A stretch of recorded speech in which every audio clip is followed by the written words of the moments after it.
প্রিয়জনের টানে ছুটছে সবাই। কমলাপুর রেল স্টেশনে বুধবারও ঘরমুখো মানুষের স্রোত।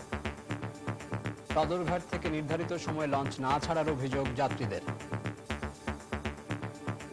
এখানে ডেকে উঠাচ্ছে লোকজনকে যে 10 মিনিট এরপরে 1.5 ঘন্টা 2 ঘন্টা ধরে লোক বসে আসে। আমরা সুনির্দিষ্ট সময় চাই এবং কত যাত্রী হলে তারা ছাড়বে এই ধরনের একটা নির্দেশনা আমরা চাই।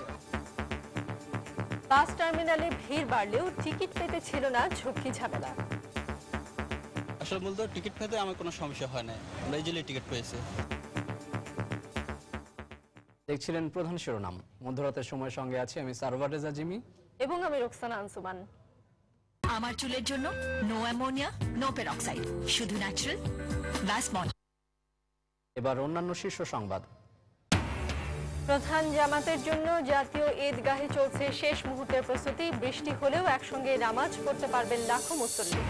ঈদে নিরাপত্তা নিশ্চিত করতে সারা দেশে পুলিশের বিশেষ ব্যবস্থা। হরতাল মোকাবেলায়ও থাকবে তৎপরতা। ঈদের রাজনৈতিক প্রচারণায় রাজধানী এখন সরগরম। শুভেচ্ছা জানানোর পোস্টার আর ব্যানারে ছেয়ে গেছে পাড়া মহল্লা। ঈদের বাজারে বাড়তি দামে বিক্রি হচ্ছে পাস্তুরিত তরল দুধ। কয়েক দফা অভিযানের পরেও থামছে না অসাধু তৎপরতা। এবং ওয়ার্ড বিএনপি নেতা রফিকুল হত্যা মামলায় শাশুড়ি সহ 4 জন আটক। রহস্য উন্মোচনের দাবি র্যাবের।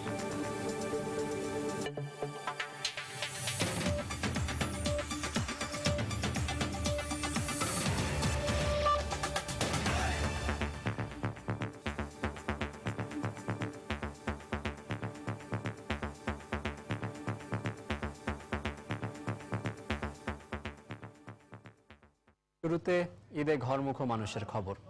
ঈদ যতই ঘনিয়ে আসছে প্রিয়জনের টানে ঘরমুখো হচ্ছে নগরবাসী। আর তাই মঙ্গলবারের চেয়ে বুধবার আরও ভিড় দেখা গেছে কমলাপুর রেল স্টেশনে। অপেক্ষার পর কাঙ্ক্ষিত ট্রেনের দেখা পেলেই যে যেভাবে পেরেছে সেভাবেই রওনা হয়েছে বাড়ির পথে। যাত্রীদের এরকম বেপরোয়া আচরণের কারণে বিকেল 3:30 রাজশাহীগামী ট্রেনটিকে ছাড়ার কয়েক মুহূর্তের মধ্যেই থামতে হয়। রেলওয়ে নিরাপত্তা বাহিনীর সদস্যরা তাদের নামিয়েও দিলেন কয়েক দফা। অবশেষে আবার যখন ছাড়ল দুপক্ষের লুকোচুরি খেলায় বিজয়ের হাসি হাসলেন কিছু ঘরমুখো মানুষ। আর রাজ্যের হতাশা নিয়ে প্ল্যাটফর্মে পড়ে থাকলেন তার চেয়েও বেশি যাত্রী। শত শত লোক টিকিট কাটি উঠতেই পারে নাই, তাদের টিকিট টাকা কে দিবে, ফেরত দিবে? রেলওয়ের স্টেশন মাস্টার দিবে নাকি রেলমন্ত্রী দিবে না কে দিবে? ট্রেনের ভিতর জায়গা নিতেও কম কাঠখড় পোহাতে হয়নি যাত্রীদের। কাঙ্ক্ষিত সিটটি পেতে এমন বিকল্প রাস্তায় বেছে নিতে হয়েছে অনেককে। টাকা ঠিক নিচ্ছে কিন্তু সিট নাই বলছে, আগে শেষ হয়ে গেছে। সিট পর্যন্ত আসা খুব কঠিন একটা ব্যাপার হয়ে গেছে। তো মাঝখানে 2-1 ধাক্কা খাইছে, তো তার কাছে ক্ষমা চাইতে পারেনি। তা আপনি একটু বলে দিয়েন যে আমি ক্ষমা চাইছি।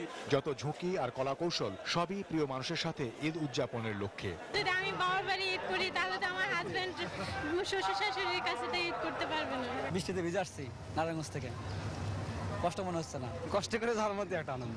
বেশিরভাগ ট্রেনই নির্ধারিত সময়ে ছাড়লেও বেশ কিছু ট্রেন যাত্রীদের ভুগিয়েছে। বিভিন্ন স্টেশনে সতর্কতার সাথে যাত্রী ওঠানামার কারণেই এই বিড়ম্বনা বলে জানালেন স্টেশন ম্যানেজার। অনেক মহিলা, পুরুষ, বৃদ্ধ, শিশু আছে, তাদের আমরা সময় দিচ্ছি আমরা 5 মিনিট বেশি করে। যে 5 মিনিট সময় দিয়ে বেশি দিয়ে 5-15-75 মিনিট 2 ঘন্টা সময় এখানে লাগছে যেতে, আসতে আরও 1 ঘন্টা রাখতে পারে। এই সময়টা লাগছে একটা মানুষের জন্য। রেল কর্তৃপক্ষ আরও জানায় প্রতিদিন 60 থেকে 65 হাজার যাত্রী গন্তব্যে পৌঁছে দিচ্ছেন তারা। ওমর ফারুক, সময় সংবাদ, ঢাকা। এদিকে ঈদকে সামনে রেখে বুধবারও রাজধানীর সদরঘাট লঞ্চ টার্মিনালে ছিল যাত্রীদের ভিড়। তবে যাত্রীদের অভিযোগ নির্দিষ্ট সময়ে লঞ্চগুলো টার্মিনাল ছেড়ে যায়নি। তবে লঞ্চ কর্তৃপক্ষ জানিয়েছেন যাত্রী পূর্ণ হলেই তারা লঞ্চ ছেড়েছেন। সকালের বৃষ্টির কারণে লঞ্চের ছাদে এবং ডেকে ভোগান্তিতে পড়েন ঈদে ঘরমুখো যাত্রীরা। বিকেলের পর থেকে বাড়তে থাকে যাত্রী। সন্ধ্যার পর শেষ মুহূর্তে ঘরে ফেরার লঞ্চে ওঠার জন্য মরিয়া হয়ে ওঠেন অপেক্ষায় থাকা যাত্রীরা। তাদের সঙ্গে যোগ হয় অফিস শেষ করে বাড়ির জন্য লঞ্চ ধরতে আসা যাত্রীরাও। তবে সব ছাপিয়েও ঘরে ফিরে আপনজনদের সঙ্গে ঈদ করতে যাওয়ার উত্তেজনা ছিল সবার চোখে মুখে।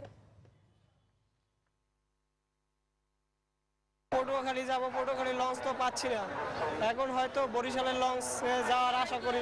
তো খারাপ লাগবে, বাসায় দেশে গেলে ভালো লাগবে। যে ভিড়ের কারণে হয়তো অনেকক্ষণ ওয়েট করতেছে, ওয়েটের কারণে হয়তো খুব জামজট লাগতেছে।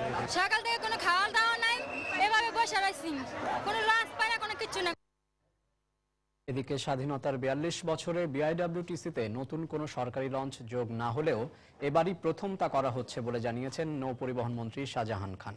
এছাড়া ১৪টি বেসরকারি জাহাজ ঢাকা থেকে দক্ষিণাঞ্চলের বিভিন্ন রুটে যাতায়াত করায় এবছর যাত্রী সেবার মান আগের চেয়ে বেড়েছে বলেও দাবি করেন মন্ত্রী।